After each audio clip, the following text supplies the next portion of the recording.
자, 그러면 일단 첫 번째 질문. 신축인데 주방 상판 인조 대리석입니다. 그런데 벌써 이게 물들고 하는 게 신경 쓰이는데 어떤 작업하는 게 좋을까요? 있지. 그런 걸로 이제 흡수. 자, 다음 질문. 음. 찬 부분이랑 더운 부분이 계속 만나면 습기가 맺히고 곰팡이가 생길 것 같은데 곰팡이 관리는 어떻게 해야 하나요? 내가 제일 첫 번째로 뭘 해야 된다고 얘기했어. 그럼 다음 질문. 탄성 코트 위에 규정도 덧바르는 건 괜찮을까요? 탄성 코트가 뭘로 되어 있다고 얘기했어? 하자가 있는 상태에서도 하자가 되는 격이 있다고 얘기했어. 외벽과 붙박이장 영역이 붙어있는 형태이며 외벽에는 아이소핑크로 단열 처리를 할 예정이다. 붙박이장 철거를 진행하지 않아 붙박이장이 붙어있는 외벽에는 단열이 어려운데 곰팡이 습기 괜찮을까요? 해야 되는 게 뭐냐면은 아, 형. 아, 근데 형 거짓말쟁이야? 왜? 아니, 그 댓글 달면 답장 달아준다며. 왜 이렇게 답장 안 달아? 야, 내가 한 개 달고 있으면 10개가 올라와. 아, 근데요, 그러긴 하더라. 아니, 그래서요, 오늘은 이 너무 질문이 많이 쌓이다 보니까 이 Q&A 시간을 좀 가져오려고. 아, 그래. 내가 일단, 질문을 몇 개 정도 이제 뽑아봤거든? 최대한 많이 뽑긴 했는데, 너무 당연한 질문을 하시거나, 아니면은 너무 어려운 질문을 하셔서, 이게 대답하는데 3, 4시간 걸릴 것 같은 거는 좀 뺄 수밖에 없었다는 점 양해 부탁드립니다. 오케이. 네. 자, 그럼 일단 첫 번째 질문. 유혁이라는 분이 이런 댓글을 남겨주셨어. 신축인데 주방 상판 인조 대리석입니다. 그런데 벌써 이게 물들고 하는 게 신경 쓰이는데 어떤 작업하는 게 좋을까요? 아, 물이 든다. 물을 일단 빨리 닦는 게 사실 중요하긴 해. 아우, 당연한 거를 얘기하세요라고 얘기하잖아. 근데 가장 기본적으로 묻었을 때 요리하고선 바로 닦는 게 좋아. 김치물, 커피물 어쩔 수가 없어. 그거는 물이 들어 그냥. 그러면 이제 그거 어떻게 하는 게 좋은가요? 뭐 코팅을 하면 되나요? 뭘 하면 되냐? 세제로도 잘 닦아내고 다시 한번 코팅을 하시면 좋아. 인조 대리석 같은 경우에는 존슨즈 베이비 오일 있지. 그런 걸로 이제 오일을 흡수시켜 가지고 한번 말려주고 그 다음에 마른 행주로 한번 광택을 내주고 그 다음에 다시 한번 오일을 발라가지고 이제 굳히는 방향으로 한 2-3번 작업을 해주면 보통 이제 그러면 이제 얇은 막이 생겨. 기름 막이 생겨. 그런 형식으로 이제 관리를 해주면 좀 좋을 것 같기는 해. 유형님 잘 아셨죠? 자, 다음 질문. JYK1652라는 분이 남겨주셨어. 찬 부분이랑 더운 부분이 계속 만나면 습기가 맺히고 곰팡이가 생길 것 같은데 곰팡이 관리는 어떻게 해야 하나요? 곰팡이 관리는 일단은 내가 제일 첫 번째로 뭘 해야 된다고 얘기했어. 단열. 단열 너무 중요하지. 좋은 창호 너무 중요하지. 근데 이제 그 다음에 해야 되는 게 뭐냐면은 내가 KCC나 아니면 LX나 좋은 창호를 달았어. 이건이나 단열도 완벽하게 했어. 근데 이제 관리를 좀 더 잘할 수 있는 방법이 뭐냐라는 질문이라면 일단 환기를 잘해줘라. 그래서 내가 뭐라고 했어? 살짝 열어두는 것도 좋다. 그것도 방법이다 라고 말씀을 드렸지. 그렇게 했을 때 습도랑 온도가 올라가 안 올라가? 떨어지겠지, 그럼. 그렇지. 유도 질문 피해가는데. 가장 중요한 건 뭐냐면 곰팡이가 서식하기 좋은 온도랑 습도를 만들지 않는 거야. 그래서 습도를 내리거나 아니면은 온도를 확실하게 내려주거나 둘 중에 하나인데 온도를 너무 내리면 춥잖아. 그러니까 습도를 계속해서 내려주는 게 어떻게 보면 좋은 방법이라는 거지. 아, 그러니까 습도 관리를 잘 해주시면 그렇지. 된다. 제습기를 틀든 아니면은 문을 살짝 열어주건 아니면은 전열 교환기가 있다면 전열 교환기를 켜주는 게 좋다라는 거지. 그럼 다음 질문. 이다님이 이렇게 올려주셨어. 베란다에 PVC 놀이방 매트를 올려도 될까요? 근데 그 PVC 매트 같은 걸 올리잖아? 그러면은 밑에 곰팡이가 생길 가능성이 굉장히 높아. 왜냐하면은 매트 자체는 스티로폼으로 돼 있잖아. 그러다 보니까 얘랑 이제 이 찬 거랑 만나면은 그 사이에 여튼간에 공기가 머무르게 돼. 그러다 보면은 그 사이에 이제 곰팡이가 생기는 경우가 굉장히 많아요. 그래서 매트는 사실 좋지는 않지. 우리가 보통 보면은 발코니에 그 인테리어 공사하러 이제 예전에 이제 많이 갔을 때 거기에다 장판 깔아 놓으신 분들이 몇 분 있었어. 근데 이제 이렇게 다 들추면 100% 곰팡이야. 그래서 사실 매트는 그렇게 좋은 방법이 아니다. 아, 그리고 그 다음 질문. 코롱이라는 분이 인테리어 하고 싶어서 준비하고 있는 사람입니다. 제가 문의했던 곳에서 아르곤가스는 요즘에는 기계로 주입한다고 해서 잘 안 빠진다라고 하는데 그래도 주한님의 견해로는 2-3년 안에 빠진다라고 생각을 하시나요? 나는 그 무조건 빠진다고 생각해. 아, 내 경험상. 왜냐면은 물론 이제 처리가 약간 윤율적이라고는 하지만 수작업이 어느 정도 들어갈 수밖에 없어. 그 작업 자체가. 그리고 그 아르곤 가스가 농도가 일정하게 들어가나요? 라고 물어보잖아. 그것도 아니야. 왜냐면 그 작업을 하는 걸 보면은 사람이 저게 어떻게 저걸 이렇게 넣고서는 이렇게 빨리 닫고 이렇게 하는 그런 형식인데 어떻게 되지라는 생각도 있고, 유리랑 유리 사이 있지. 그 사이에 이제 간격을 넓히기 위해서 우리가 감봉을 설치를 한단 말이야. 근데 그 감봉이 문을 열고 닫을 때 실리콘으로 거기 부분을 덮어 놓거든. 아니면 가스켓 형태로 돼 있거나. 그러면은 샤시 같은 경우는 열고 닫으면서 충격이 어느 정도 계속 발생해. 그래서 균열이 생길 수밖에 없다라는 거고, 나는 아르곤 가스를 집어넣지 않아. 그 아르곤 가스 왜 집어넣는지 알아? 왜? 이제 그 건물을 지을 때 있잖아. 창호에 그 시험 성적서가 필요해. 시험 성적표가 어느 정도 넘어야지만 이 건물에 이 창호가 제대로 열 효율이나 이런 것들을 지켰다라고 해서 도장을 찍어주거든. 아, 임시방편이네, 그러면. 임시방편이라고도 할 수 있고, 여튼간에 그런 부분에서 아르곤가스가 이제 여튼간에 초반에는 도움이 되겠지. 아르곤가스가 유지되는 부분에 있는 창호도 분명히 있을 거야. 하지만은 이 충격이 가는 부분들이 있기 때문에, 그리고 이제 감봉과 사이에 가스켓이나 실리콘으로 아무리 막았다 하더라도 시간이 지나면서 서서히 빠지기 마련이다. 그럼 다음 질문. RAN 10040님이 탄성 코트 위에 규조토 덧바르는 건 괜찮을까요? 이렇게 이제 질문하셨네. 탄성 코트가 뭘로 되어 있다고 얘기했어? 탄성 코트는 약간 비닐 같은 거야, 얘기하자면. 얇은, 진짜 잘 찢어지는 비닐 같은 거거든. 근데 그거 위에다가 이제 덧바르게 되면은 하자가 있는 상태에서 또 하자가 되는 격이 된단 말이지. 그 위에 절대 바르면 안 돼요. 완전 제거하고선 발라야 돼. 그리고 두 번째는 뭐냐면은 규조토 페인트는 쓰지 않는 게 좋아. 예전에 내가 규조토 페인트 어쩔 수 없이 얘기를 했지만은 그거 3세대 페인트거든. 4세대 페인트를 써야 된다. 워터리스? 그치. 우리가 지금 만들고 있는 마지막 거의 세대라고 할 수 있는 이제 발코니 페인트를 사용하시는 게 좋다. 우리가 만드는 페인트는 일단은 워터리스라는 페인트인데, 그거 이제 곧 출시됩니다. 네, 그거 한번 나중에 보시면 될 것 같고. 자, 그리고 이분이 질문을 연달아서 많이 올려주셨는데 클레이드 4919라는 분이 일반 신축 아파트에서 강화 합판 마루 또는 륨 카펫 둘 중에 하나를 선택하게 되었을 시 강화 합판 마루라면 강화 마루를 이야기하는 걸까요? 아니면 강마루를 강화 합판 마루라고 또 표기할까요? 이렇게. 강화 합판 마루는 내가 생각할 때는 강화 마루 같아. 강화 마루다. 그래서 그건 절대 선택하면 안 되고. 륨 뭐라고? 륨 카펫 둘 중에 하나를 선택하게 되었을 륨 시 카펫은 뭔지는 정확히 모르겠으나, 륨 같은 경우에는 이제 장판 같은 걸 얘기를 하거든. 그래서 이제 륨 제품이 나왔습니다. KCC에서 얘기를 해. 그럼 그건 장판이야. 그래서 륨 카펫 문양을 얘기하는 걸까? 정확하게는 모르겠지만 그 명명을 자기네들이 마음대로 만드는 경우들이 굉장히 많아. 그치, 맞지. 나라면은 강화마루를 쓴다고 하면 차라리 장판을 쓴 게 훨씬 낫다. 라고 생각이 들고, 강마루랑 장판이랑 선택하라고 하면은 나는 장판이 예를 들어 OT야. 엄청 두꺼운 거야. 그러면 난 장판 선택하지. 자, 그리고 또 같은 분이 이런 질문을 또 올려주셨어.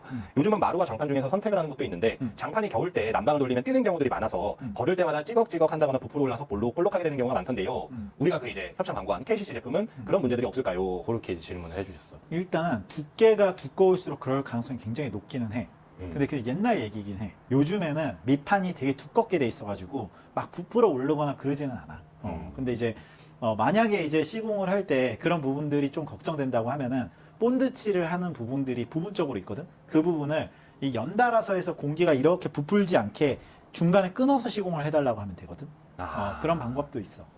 그리고 이분이 또 질문 하나 더 올려주셨어. 또 올리셨어. 신축 아파트일 때 전열 교환기와 연결된 흡기구를 하나 추가한다면 금액적으로 가격이 많이 들까요? 어느 부분에? 그런 얘기는 없으시고.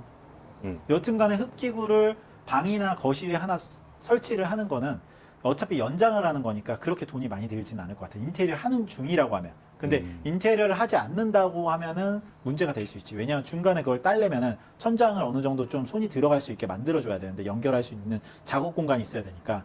그러면은 이제 돈이 좀 들어가겠지. 그리고 벽지나 이런 것들을 또 마감을 해야 되니까 벽지 비용이 또 들 수 있고. 근데 공사하는 중이라고 하시면은 추가하는데 문제가 없다. 그리고 소연박님이 이런 질문을 남겨주셨어. 레인 샤워 매립은 욕조가 있는 것도 가능한가요? 그렇게. 가능하지. 왜 가능하냐 하면은, 매립이라고 하는 거는 그 부분에, 그 타일 안쪽에 있는 부분에 수전 뭉치가 그 안으로 들어가는 거거든. 그래서 그거 위치 변경도 다 되고, 그렇기 때문에 그 욕조 수전은 약간 그 샤워 수전보다 이 뭉치가 조금 밑으로 내려가야 돼. 왜냐, 물이 이렇게 흐르는 부분들이 있기 때문에, 그런 부분 때문에 매립을 할 때는 그렇게 해야 되는데, 그런 경우 이제 불가능하지 않지. 가능하지. 너무 쉬운 일이지. 아, 그리고 같은 분이 또 이런 질문을 남겨주셨어. 베이크아웃 관련된 질문인데, 한여름에 베이크아웃을 할 경우에 바깥 온도가 많이 높아 실내 온도도 높을 것 같습니다. 그럼 방문을 닫아놓고 보일러는 안 켜도 되는 건지. 그렇지. 그렇게 하시는 거지. 아, 그래서 온도가 일단 너무 높아지면은 그것도 문제가 되거든. 그러니까 적정 온도를 지켜가지고 이제 베이크아웃을 해줘야 되고, 그리고 가장 중요한 건 창문을 열어놓는 거야.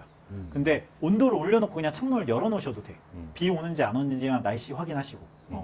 그래서 여름 같은 경우에는 내가 말했지, 난방비가 안 나오니까 굉장히 유리하다. 그리고 다음으로 DUH 스털님이 질문이 있어요. 제가 거주하는 오피스텔 천장에 전열 교환기 디퓨저가 2개 있는데 2개가 모두 배기 흡기가 나눠져 있지 않고 흡기 하다가 배기도 하더라고요. 이거 잘못된 거 아닌가요? 집에 먼지도 더 많이 쌓일 것 같은데. 근데 뭔가 좀 이상한데, 그거는? 덕트를 닫아주는 게 있거든? 근데 이제 그게 안 닫혀가지고 그냥 바람이 바깥에 있는 게 들어오는 걸 수도 있어. 내 그냥 예상인데, 이거는 그냥 흡기일 가능성이 굉장히 높아. 왜냐하면 배기라고 하는 거는 이제 딱 제품을 꺼졌을 때 얘가 바람의 압력에 의해서 댐퍼가 아마 그 고장이 나셨을 가능성이 굉장히 높아. 그래서 댐퍼가 열려 있는 상태라서 바람이 그냥 바깥의 압력에 의해서 들어오는 거지. 배기처럼 느껴질 가능성이 높은데, 여튼간에 어느 한 곳에 분명히 흡기가 따로 있으실 거야. 그걸 한번 찾아보시는 게 좋지 않을까. 그럼 결국 AS를 받으셔야겠네. 그렇지. 그리고 이제 똑같이 전열 교환기 관련된 질문인데, 닐랍3244님이 이번에 이사가는 집이 15년 된 구축인데요. 전열 교환기가 설치되어 있긴 한데 고장이 났는지 사용이 가능한지는 아직 확인하지 않았어요. 혹시 사용이 가능하다고 하면 15년 됐으면 한번 교체를 하는 게 나을까요? 이렇게 이제 질문을 남겨주셨어요. 그렇지. 웬만하면 교체해 주시는 게 좋긴 할 것 같아요. 왜냐면 15년이면은 그 당시 제품은 굉장히 좀 성능이 떨어질 가능성이 굉장히 높거든. 그래서 효율이 좋은 제품으로 교체하는 게 굉장히 좋을 것 같아. 예전에 이제 타워필리스나 이런 데 공사를 하면은 일본에 진짜 좋은 제품으로 설치가 되어 있기는 해. 근데 이제 실제로 이제 성능이나 이제 이런 부분들이 노후화됐고, 그리고 필터 가격이 너무 비싸. 말이 안 돼. 그래서 한번 교체를 하는 게 그런 거는 좋거든. 그래서 교체하시는 걸 나는 추천드린다. 그리고 보물 완소건이라는 분이 주방 포세린 타일인데 이건 무엇으로 닦아야 해요? 그리고 어떤 제품으로 코팅해야 해요? 그리고 혹시 브레빌 커피 머신을 비읍, 리읍, 이응, 시옷인가 제품으로 닦던데 괜찮은 건가요? 그냥 뭔가 다 아시는 것 같아서 문의드려 본대. 주방 상판 같은 경우는 이렇게 주방 세제 있잖아. 그냥 주방 세제로, 일반 주방 세제로 닦아주시면 돼. 대대적으로 청소를 하실 때는. 그게 아니시다고 하시면은 스카치 물걸레 청소포가 있어. 근데 거기에 보면은 베이킹 소다가 이제 함유되어 있는 제품도 있거든. 그런 걸로 이제 청소를 해주고, 그 다음에 그냥 일반 물수건으로 닦아도 되고, 아니면 이제 그게 없으시다고 하면은, 이제 구매를 못 하시겠다 하면은 주방 세제 요걸로 이제 청소하고서는 이제 깨끗하게 걸레질해서 닦아주시면 된다. 그 브레빌 그 커피 머신 닦는 거는 보통 내부에 세척하는 거는 세척 알약 같은 게 있어. 그래서 그런 걸로 이제 회사 자사 제품으로 하면 되고, 그게 안 된다라고 하면은 보통 듀루골이라고 하는 이제 수입제 그 청소기로 많이 닦기는 해. 그래서 그런 걸로 이제 세척을 하셔도 되고, 아니면은 이제 뭐 그 커피 머신 세정제가 따로 국산 제품들도 많이 있더라고. 이게 근데 일단 우리가 내려서 고압으로 온도를 높게 해서 먹는 커피 머신이잖아. 그러다 보니까 커피를 추출하다 보면은 제품이 나올 수도 있기 때문에 주의해서 이제 세정제 같은 경우는 사용하는 게 좋겠지. 근데 인테리어야 이거? 그냥 진짜 형 뭐 다 안 해. 그리고 형 그러면 코팅은? 세라믹 제품 자체에 코팅이 되어 있기 때문에 굳이 안 하셔도 괜찮다. 그리고 이제 주방 상판 같은 경우 코팅하면 내가 뭐라고 그랬어? 오히려 화학 물질, 뭔지도 모르는 물질이 이 묻어 있는 거라니까? 그게 좋은 게 아니라고. 그리고 형 이분은 멤버십까지 해주신 분인데 초이 지나라는 분이 안녕하세요 구독자입니다. 셀인 계획 중인데요. BRP를 받으려니 샤시 공정이 뒤로 밀려서 도배마루 직전에 시공을 할 수 있을 것 같아요. 시공사에서는 그때도 된다고 하는데 원래 샤시 공정이 철거 다음인 걸로 아는데 그렇게 해도 될까요? 물어보시는데. 일단은 불가능한 건 아니야. 근데 이제 어떤 문제점이 있냐면은 단열 같은 거를 꼭 하셔야 되는 경우가 있잖아. 그래서 아마 샤시를 하면서 단열을 같이 하는 방식으로 할 수밖에 없을 것 같아. 일단은 1차 단열을 해놓고 이제 샤시가 들어가는 부분을 조금 남겨놓고 이제 단열을 다 해놓고, 그 다음에 단열을 하고 마감을 또 쳐주는 형태로 갈 수밖에 없을 것 같거든. 그거 말고는 괜찮기는 해. 도배랑 마루 직전이라고 하면은 불가능한 건 아니고 가능은 하다. 근데 아마 단열을 하는 데 있어서 조금 신중하게 해줘야 될 것 같다. 라고 얘기하고 싶어. 그리고 KS 서932님이 안녕하세요. 최근 홈바 미니 장갑 선반을 폐 누드 컬러로 제작을 했는데 너무 건조하고 싼티가 많이 난대. 그래서 혹시 바신이나 오일 등으로 칠하고 싶은데 상관없을까요? 그리고 이게 뭐래도 때깔은 안 나올 것 같긴 한데 그나마 좀 고급감을 올릴 수 있는 방법이 있을까요? 그러니까 나무의 어떤 질이 여튼간에 떨어진다는 느낌이 나는 지금 말씀하시는 게 들거든. 그럴 바에는 아예 그냥 화이트나 블랙 무광 제품으로 아예 도장을 하는 게 좋지 않을까. 그 부분이 아마 좋을 것 같고, 뭐 목공소에 맡기셔도 아니면은 이제 본인이 무광이나 유광으로 여튼간 마감을 하면 좋을 것 같다. 그리고 이분도 주환이네. 주환킴님이 단열 방식을 비디법 2종 하는 게 있고 수성 연질 우레탄 폼을 전체로 다 쏘는 방식이 있다고 하는데 두 방식의 장단점이 뭘까요? 실제로 샤시를 교체하고 새로운 샤시 주변에 단열을 어떻게 하는 게 좋을지 판단이 안 서서요. 연질폼을 쏘는 거는 너무 좋은 장점이기는 해. 사실 패시브 하우스나 이런 거 보면은 연질폼으로 많이 쏘거든. 그래서 아예 그냥 빈틈없이 그걸로 쏴서 다 마감을 짓는 거야. 근데 이제 보통 아파트에 다 그렇게 하기가 쉽지 않기 때문에 비드법 2종보다는 사실 아이소 핑크나 이런 걸 사용하시는 거 난 추천하고 싶어. 그리고 형, 내가 드는 생각은 그러면은 수성 연질 우레탄 폼 같은 경우에는 이제 외벽 같은 경우 곰팡이 잘 이렇게 서는 그런 부분에만 하고 다른 거는 이제 아이소핑크로 하면 되겠네. 근데 이제 한 번 들어오는데 비용이 비싸기 때문에 부분적으로 하면 못해. 부분적으로 아니 할 수는 있지만 이제 그 사람이 들어오고 그 기계가 들어오는 그 시간과 비용에 대한 부분을 산정해서 하는데 보통 아파트에는 적합하진 않지. 그러면 단독주택에는 많이? 단독주택 중에 이제 목조 주택 같은 경우는 굉장히 많이 하는 편이고 그거 아니더라도 이제 패시브 하우스에 되게 많이 하는 제품이긴 하지. 형, 그 다음엔 찬호정님이 안녕하세요. 이응 기역에 강마루 그레이스톤 우드를 설치했는데 이것만 누가 본드를 여기저기 튀긴 것처럼 누렇게 표면이 얼룩 모양으로 변색이 된 부분들이 많이 있습니다. 왜 이렇게 된 걸까요? 지울 수는 없을까요? 이것마루의 그레이톤 우드라는 제품 내가 들어보지는 못했지만 왠지 세라 쪽의 어떤 강마루 제품 같아. 근데 이제 강마루 제품 같은 경우에는 겉에 뭐가 올라오거나 그런 게 아니라서 본드가 내가 봤을 때는 그 에폭시 계열 이제 본드 같아. 근데 이제 황토 본드나 이런 건 약간 누런 색깔을 띠거든. 그 본드가 그냥 묻은 거야. 그럼 어떻게 지워야 돼? 일단은 그 젖은 수건으로 한번 마찰력에 의해서 한번 지워보려고 노력을 하고 그게 만약 안 된다 그러면은 아세톤이나 알코올을 살짝 적셔가지고 그 부분에만 너무 넓으면 하면 절대 안 돼. 그 부분에만 약간 닦아내듯이 조금씩 이렇게 지우는 방법이 있어. 근데 이제 조금만 해가지고 해야 된다고. 그리고 형, 그 다음으로 손진이라는 분이 안녕하세요. 20년 구축 인테리어 준비 중입니다. 아이 계획도 있어서 최대한 친환경으로 진행하려 합니다. 실크는 PVC 코팅이 되어 있어서 합지로 하려고 하는데 또는 거실은 실크, 방은 합지. 어떻게 하면 좋을지 문의드립니다. 그 합지도 PVC 코팅이 어차피 조금 되어 있어. 그래서 되어 있는 게 많아. 그래가지고 그 개인적으로는 그냥 실크로 하시는 걸 추천드리고 베이크아웃을 제대로 하셨으면 좋겠다. 그게 훨씬 오랫동안 제품을 쓸 수 있는 방법이고 그리고 시공 퀄리티도 그게 훨씬 더 좋다. 그리고 형, 같은 분이 또 이런 질문을 해주셨어. 외벽과 붙박이장 옆면이 붙어있는 형태이며 외벽에는 아이소핑크로 단열 처리를 할 예정입니다. 붙박이장 철거를 진행하지 않아 붙박이장이 붙어있는 외벽에는 단열이 어려운데 곰팡이 습기 괜찮을까요? 붙박이 쪽에 붙어있는 게 항상 문제가 되거든. 서라운딩이라고 하는 자재들이 있어. 가구가 있으면 약간 여기 떨어져 있는 곳에 이제 판넬 같은 거 붙여놓는 거야. 그거를 하나를 한번 떼어보셔.